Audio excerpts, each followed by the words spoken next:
The gilded gates of the British monarchy have always served as a grand theatre, where every single gesture, every sudden departure, and every calculated silence tells a story far deeper than what is officially released to the public. Behind the ancient stone walls and the meticulously manicured lawns of the royal estates, an invisible machinery operates day and night, managing perceptions and shaping narratives for a global audience that remains perpetually fascinated by the lives of the House of Windsor. In the high-stakes world of royal reporting, true insight requires looking far past the polished press releases and looking directly into the strange, unexplained anomalies that suddenly disrupt the established order. This week, the atmosphere surrounding the royal institution has grown intensely charged, thick with anticipation and an unmistakable sense of strategic maneuvering as several major threads of the royal tapestry begin to converge in a highly unusual fashion. Across the United Kingdom, from the bustling legal districts of London to the historic, windswept avenues of Edinburgh, a series of events is unfolding that has left seasoned commentators and the public alike wondering what exactly is happening behind the tightly closed doors of the palace. It is a world where nothing is ever truly accidental, where the timing of a single announcement can disrupt months of careful planning, and where the line between an administrative oversight and a brilliant establishment maneuver remains tantalizingly blurred for those trying to decipher the true state of affairs, as the public eagerly anticipated a major milestone that was supposed to redefine the current media landscape. A sudden and completely unexpected shift in the schedule sent shockwaves through the press rooms of Fleet Street. The highly anticipated legal judgment involving Prince Harry,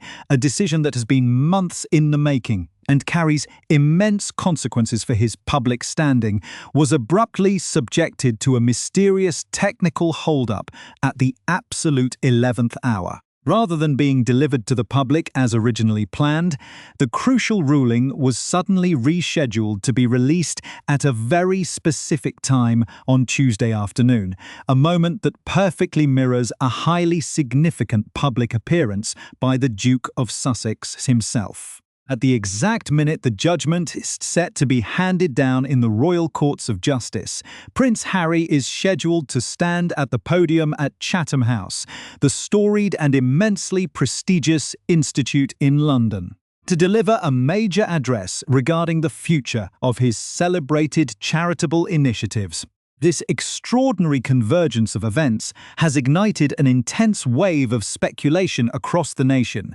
with many questioning whether this is merely a bizarre coincidence or a masterfully timed piece of institutional pushback designed to completely overshadow his return to British soil. For a public figure whose credibility and commercial viability are deeply intertwined with his ability to control his own narrative, such a collision of high-stakes moments presents an absolute public relations minefield that could completely upend his strategic goals. Navigating these intricate waters of royal strategy and decoding the subtle mechanisms that operate behind the scenes requires a dedicated eye, which is why taking a brief moment to ensure you are subscribed to this channel is the best way to stay completely informed, as this fascinating narrative continues to rapidly develop day by day. The sheer complexity of these overlapping schedules highlights the incredible friction that currently exists within the broader royal ecosystem, a tension that seems to escalate with every passing season. While some traditionalists prefer to blame simple administrative errors and the general chaotic nature of state bureaucracy for these incredible scheduling conflicts, others cannot help but look at the sheer precision of the timing with a profound sense of skepticism. The sudden disruption has completely transformed what was supposed to be a triumphant and smooth return to the United Kingdom into a high-wire act where the margin for error is virtually non-existent. Observers who spent weeks inside the courtroom witnessing the original legal proceedings remember all too well how the official arguments frequently collided with highly personal, surprisingly casual communication logs that painted a remarkably completed picture of the modern royal experience. The stark contrast between the formal majesty of the royal courts of justice and the deeply human vulnerability exposed during the hearings has set a remarkably tense stage for what promises to be one of the most critical weeks in recent royal history.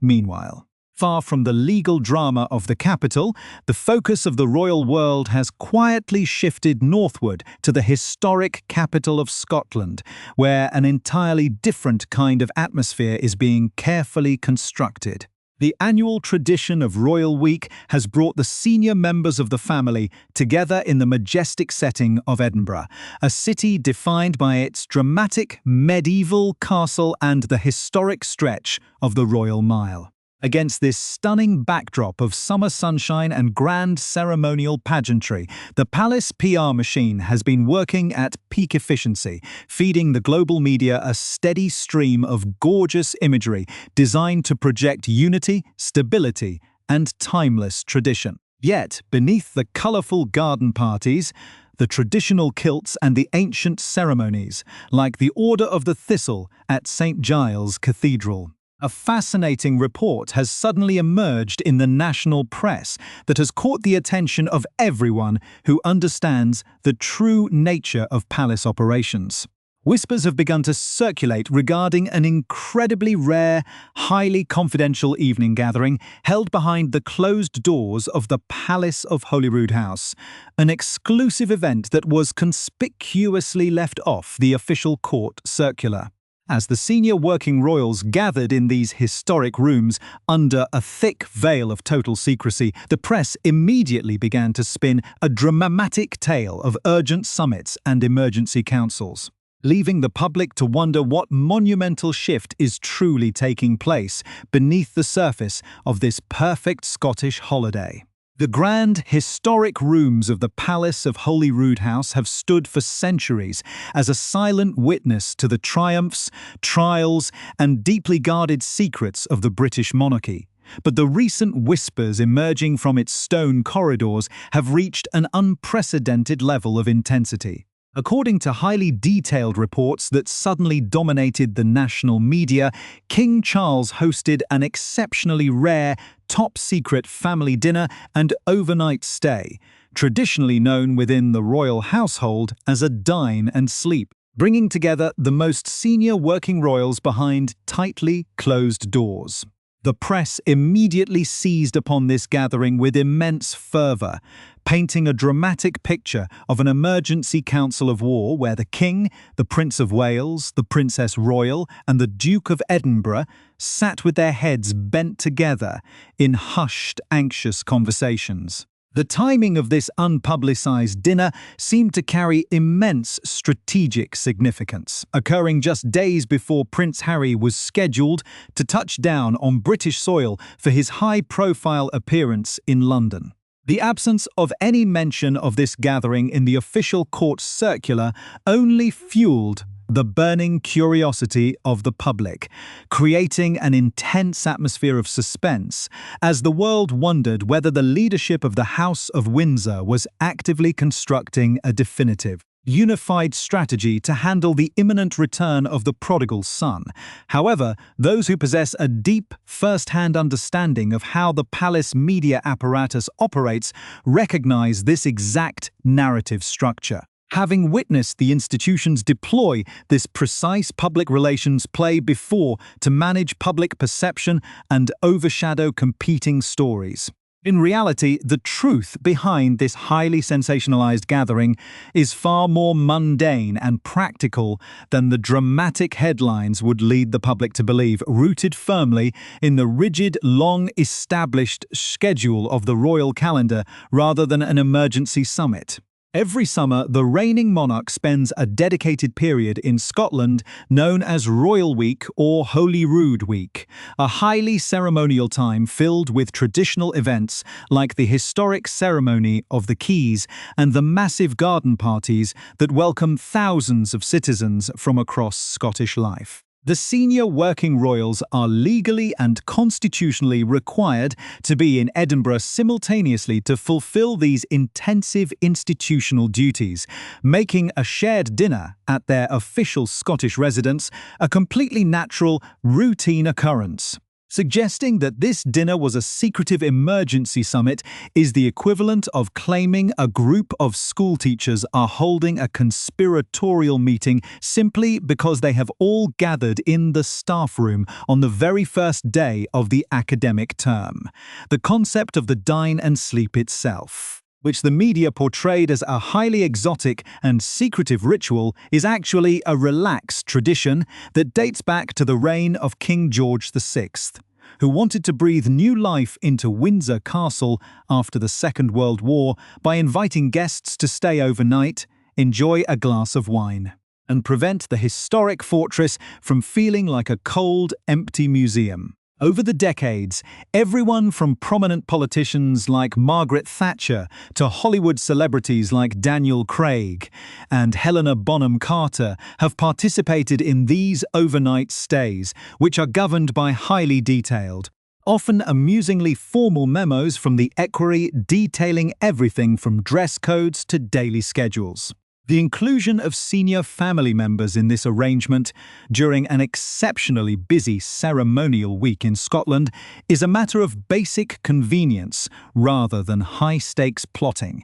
especially given the tight logistics of the events. Prince William, for instance, had been in Aberdeen the very same afternoon, working diligently on his long-term homeward project to combat homelessness across the United Kingdom, and needed to travel down to Edinburgh that evening simply because the grand ceremony for the Order of the Thistle at St. Giles Cathedral was scheduled to begin early the following morning. Yet, the truly compelling question that remains to be answered is why the palace press machinery chose to actively brief this specific gathering out to the national media, elevating a standard family dinner into a front-page sensation just as Prince Harry prepared to arrive in the country. The answer lies directly in the noticeable uptick in independent reports regarding the profound, deeply rooted tension that currently exists between King Charles and Prince William, a complex internal conflict that is gradually seeping from alternative media spaces into the mainstream consciousness. While the palace has spent years meticulously marketing a highly sanitized, perfectly blended image of family reconciliation and seamless institutional transition, multiple reliable sources with close personal ties to the family have revealed that the actual relationship between the king and his heir is incredibly strained, with current tensions described as being as severe as they have ever been. This growing friction, which traditional royal commentators often avoid discussing openly, involves fundamental disagreements over how the monarchy should protect its legacy and handle external challenges, creating a silent ideological battleground at the very top of the institutions. The deep historical roots of this modern conflict trace back decades, originating in the painful public fracturing of the family during the 1990s. A turbulent era where a young Prince William fiercely aligned himself with his mother, Princess Diana, famously promising to restore her official titles one day when he eventually ascended the throne. While William has maintained absolute institutional loyalty to his father over the years, never once uttering a single negative public word regarding Queen Camilla. This steadfast discipline is driven by a strong sense of self-interest in preserving the strength of the kingdom he is destined to inherit, rather than total personal harmony. This complex background explains why the Prince of Wales is reportedly so irate regarding the current state of affairs, viewing the king's perceived leniency and past attempts to rehabilitate problematic family members as a severe threat to the long-term stability of the crown. As Prince Harry prepares to spend an entire week in the United Kingdom, with his public relations team adamantly insisting that his initial travel plans remain completely unchanged. The internal battle within the palace over how to manage the family's fractured dynamics has reached a critical boiling point, setting the stage for a dramatic clash of philosophies that will inevitably shape the future of the British monarchy. The stark division between the father and his eldest son regarding the future direction of the monarchy highlights a profound, deeply entrenched ideological conflict that threatens to reshape the public perception of the crown for generations to come. Prince William's approach to safeguarding the ancient institution is deeply rooted in the rigorous training and personal mentorship he received directly from his late grandmother, Queen Elizabeth II. Who spent decades instilling in him a fierce devotion to duty,